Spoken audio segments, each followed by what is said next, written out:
নমস্কার আমার প্রিয় বন্ধুরা, কি অবস্থা, কেমন আছো তোমরা সবাই? আশা করছি কাছে দূরে যে যেখানেই রয়েছো সকলে ভালো আছো, সুস্থ আছো। মেদিনীপুরের এই ছোট্ট গ্রাম থেকে আমি মৌ, আমার চ্যানেল অভিনব ক্রিয়েশনে তোমাদের সকলকে জানাই আবারও একবার অনেক অনেক স্বাগত, অনেক অনেক ভালোবাসা। আর বন্ধুরা, তোমরা প্লিজ একটু কমেন্ট করে জানিও তোমরা কোথা থেকে আমার ভিডিওগুলো দেখছো। আর কি বলো তো, যারা চ্যানেলে নতুন দর্শক বন্ধু রয়েছে তাদের সকলকে স্বাগত জানাচ্ছি। আমি তো এখন কন্টিনিউ ভিডিও দিতে পারছি না, তার জন্য কিন্তু অনেকটাই আমার ভিউ কমে গেছে। তো যাই হোক বন্ধুরা, আমি তোমাদের কাছে অনুরোধ রাখবো যে আমার পুরো ভিডিওটা আজকে আমি ভালোভাবেই দেওয়ার চেষ্টা করছি, তোমাদের আশা করছি খুব ভালো লাগবে। আর পুরো ভিডিওটা না স্কিপ করে সম্পূর্ণ দেখার অনুরোধ রইল তোমাদের কাছে। আর দেখো বন্ধুরা, তোমরা হয়তো প্রথমেই দেখতে পাবে যে আমার বড়মশাই তো এখানে বাড়িটাকে কুপোচ্ছে। মানে এই বাড়ির পেছনে আমাদের যে ঘরটা রয়েছে তার পেছনে যে একটা জায়গা মতো খালি রয়েছে, ওখানে না মাটিটা উঁচু ঢিবি মতো হয়েছিল, ওখানেই চটিয়ে দিচ্ছে। ওখানে কিছু মানে গাছের চারা বসানো হবে, মানে ওই বেগুন গাছ এই সব আর কি, শাক টাক এই সব ফেলানো হবে। আর একটু মাইকে গান বাজছিল, প্রথমে তোমরা শুনতে পাবে, একটু মানে একটু লক্ষ্য করে করলে। তো কি বলতো, সামনে একটা বিয়ে বাড়ি হচ্ছে, আর মেয়ের বিয়ে। তো রাত্রিরেই মেয়ের বিয়ে রয়েছে, তো আমরা সবাই বিয়ে বাড়িতে যাবো, হলুদ তেলে যাব, তার আগেই মানে এই গাছের চারাগুলো বসানো হবে, তারপরে কিন্তু আমরা যাব।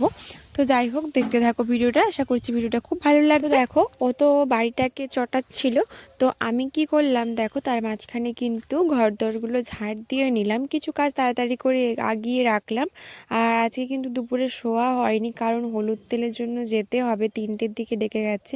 তো 2টোর দিকেই ডেকে গেছিলো, কিন্তু এত তাড়াতাড়ি আমাদের এই গ্রামের দিকে স্নান মানে হয় না। তার কারণ কি বলো তো, মানে ছেলের বাড়ি থেকে আসতে দেরি হয়ে যায়, আর ছেলের বাড়িটা অনেকটা দূরেই রয়েছিল, মেদিনীপুর টাউনে রয়েছিল, আর আমাদের মেদিনীপুর থেকে টাউন থেকে তো অনেকটাই ভেতরের দিকে, তার জন্য। তো দেখো, তারপরে কিন্তু আমি এই গাছ লাগাতে আবার চলে আসলাম। পরামর্শকে বললাম, তুমি ছোট্ট কোদাল দিয়ে একটু মানে আর একটু আর করে দাও মাটিটাকে, তাহলে কিন্তু গাছগুলো বসাতে সুবিধে হবে। তো তার জন্য দেখো, বরমশাই হচ্ছে, আমি বলে বলে দিচ্ছিলাম এভাবে মানে 1 হাত অন্তর অন্তর তুমি করে দাও, তারপরে আমি কিন্তু গাছগুলোকে বসিয়ে দেব। তো সেই মতো কিন্তু বরমশাই কোদাল দিয়ে খুপিয়ে দিচ্ছিল, আর আমি কিন্তু গাছগুলোকে বসিয়ে দিচ্ছিলাম। তো দেখো বন্ধুরা, এখন বেগুনের চারাগুলোকে বসিয়ে দিচ্ছি। এখানে এখন বেগুনের চারা, আর ওই দিকটাতে একটু টমেটো চারা বসানো হচ্ছে। পরে কিন্তু এখানে ভেতরে ভেতরে শাকের মানে বেগুন গাছগুলো একটু লেগে গেলে, নিচেরগুলো একটু মানে ভালোভাবে তাজা হয়ে গেলে, তখন কিন্তু আমি আবার এখানে একটু শাক ফেলে দেব। তো দেখি কি শাক ফেলানো যায়, হয় মূলো শাক, না হলে খেসারি শাক ফেলাবো, তো দেখা যাক। আর এখন দেখো বন্ধুরা, ওখানে চারাগুলো বসিয়ে দিয়ে তারপর একটু ফ্রেশ হয়ে নিয়ে মাথাটাতে চিরুনি করে চলে এসেছি। এই যে 2 ননদ আর আমি, আর তার এইদিকে দেখো শাশুড়ি মা, আর এদিকে হচ্ছে কাকিমা শাশুড়ি, সব কিন্তু চলে যাচ্ছি হলুদ তেলের জন্য। তো দেখতে যাচ্ছি, আর আমরা হলুদ তেল একটু মানে সবাই ডেকে যায়, হলুদ তেল হলে পাড়ার সবাইকে কিন্তু সব মহিলাদেরকে ডেকে যায়। তো যাই হোক, আমরা যাচ্ছি ওইখানে সঙ্গ দিতে। তো দেখো, এখানে কিন্তু মেয়েকে হলুদ মাখানো শুরু হয়ে গেছে অলরেডি, আর আমাদেরকেও একটু একটু করে সবাই মাখিয়ে দিচ্ছে। তো বুঝতেই পারো, হলুদ যখন হলুদ তেল হয় তখন কিন্তু এভাবেই কিন্তু মাখায় সবাই সবাইকে। তো এই হচ্ছিল। দেখো, বিয়ের সময় কিন্তু বাঙালি বিয়ের মতে কিন্তু অনেক রিচুয়াল থাকে, তো সেগুলোকে পালন করা হচ্ছিল। তো দেখছিলাম একটু একটু করে, নিজে তো জানি না, নিজের বিয়ে তো আর রিচুয়ালস মানে এত কিছু অনুষ্ঠান করে তো আমার বিয়েটা হয়নি। তো যেহেতু আমরা লাভ ম্যারেজ করেছি, তো তাই দেখো, এগুলো দেখলে না খুব মানে মন খারাপ লাগে, যে মনে হয় মানে কত কি আমি মিস করে গেছি জীবনে। তো যাই হোক বন্ধুরা, সেই দিন আর মানে হয়তো কখনোই আর ফিরে পাবো না। তো যাই হোক, এগুলো দেখলে একটু মনটা খারাপ লাগে, যে মানে তার হচ্ছে তা নিয়ে নয়, কিন্তু মানে নিজেরটা মিস করে গেছি এই সব রিচুয়ালগুলো, সেইগুলো ভেবেই। তো দেখো, সবাই এখন স্নান করাতে যাচ্ছি।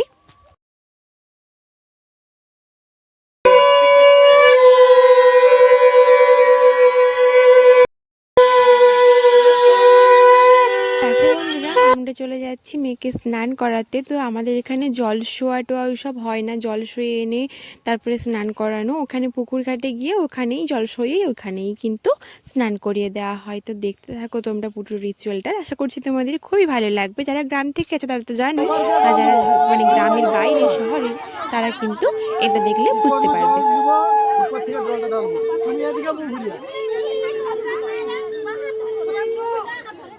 ধরে রাখবো যে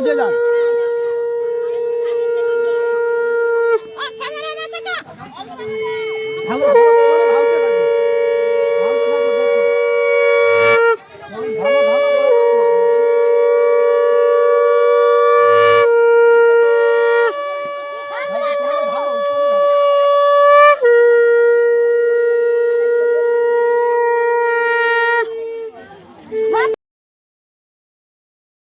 তো দেখলে বন্ধুরা, এই যে শাঁকের মধ্যে কিন্তু 7বার জল নিয়ে 7জন মহিলা স্ত্রী মহিলা মিলে ওর মাথায় কিন্তু জল দিল। তারপরে কিন্তু একেবারে পুকুর ঘাটে ডুবে স্নান করতে হবে, মাথাটাতে ভিজিয়ে।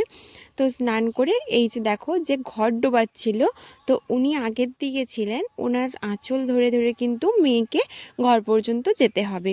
তো এখন আর আঁচল ধরে যায় না, ভিজে গায়ে এতক্ষণ থাকে না, ঠান্ডা লেগে যাবে। কিন্তু ওনার আঁচলটা কিন্তু মাটিতে ঘষতে ঘষতে যেতে হবে। তো আঁচলটা ছাড়াই থাকবে, তো ঘরটা উনি মাথাতে রাখবেন, আঁচলটা ঘষতে ঘষতে উনি কিন্তু বাড়ি অবধি নিয়ে যাবেন। আর মেয়েকে কিন্তু গাড়িতে করে নিয়ে চলে যাওয়া হবে, কারণ অনেকটা দূরে স্নান করাতে যাওয়া হয়। তো এখন দেখো বসে পড়েছি কিন্তু খেতে। আর সন্ধ্যা 7টা থেকেই কিন্তু খাওয়া দাওয়া শুরু হয়ে গেছিলো। আর অনেকজনের যেহেতু আইটেম ছিল তো 1000-1200 মতো, তো তার জন্য কিন্তু তাড়াতাড়ি করে আমরা খেয়ে নিচ্ছিলাম, অনেক ভিড় হবে তার জন্য। তো দেখো বন্ধুরা, ওই দিন বিয়ে কিন্তু তোমাদেরকে আর দেখাতে পারিনি, কারণ আমি নিজেই দেখিনি।